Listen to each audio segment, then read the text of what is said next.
कौमी असम्बली में opposition leader Umar Ayub का ओहदा खाली करार दे दिया गया है। कौमी असम्बली सेक्रेटरीट ने ओहदा खाली होने का नोटिफिकेशन भी जारी कर दिया। मजीद तफसील जानते हैं डॉन न्यूज़ के नुमाइंदे उमैद अली से। उमैद, ओहदा खाली करार दे दिया गया है, मजीद अपडेट्स दीजिएगा। जी, अपोजिशन लीडर उमर अयूब को इलेक्शन कमीशन की जानिब से नाअहल करने और डी सीट करने के बाद जो कौमी असम्बली में अपोजिशन लीडर उमर अयूब है उनकी सीट जो है वो खाली थी। आज कौमी असम्बली सेक्रेटरी ने बाज़ाब्ता तौर पर नोटिफिकेशन भी जारी कर दिया है। इस हवाले से उनकी जो सीट है उसे खाली करार दिया गया है। इसके अलावा जो PTI के जो पार्लिमानी लीडर हैं जरताज गुल, उनकी भी सीट को जो है खाली करार दिया गया है। तमाम अब इसके बाद की जो डेवलपमेंट है वो ये है कि अपोजिशन लीडर और स्पीकर कौमी असम्बली के दरमियान जो है मुशावरत होगी और नए अपोजिशन लीडर के लिए जो है PTI अपने नाम देगी।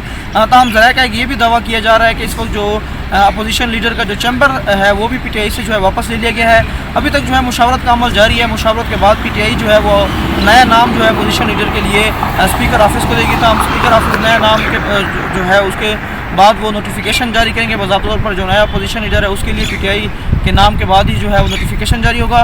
तमाम इसकी डेवलपमेंट उस वक्त जारी हुई थी, इसमें अपडेट उस वक्त आई थी जब ATC जो फैसलाबाद है उन्होंने जो है फैसला जारी किया था। उस फैसले की रोशनी में जो है इलेक्शन कमीशन ने उमर अयूब को नाअहल करार दिया था। जी।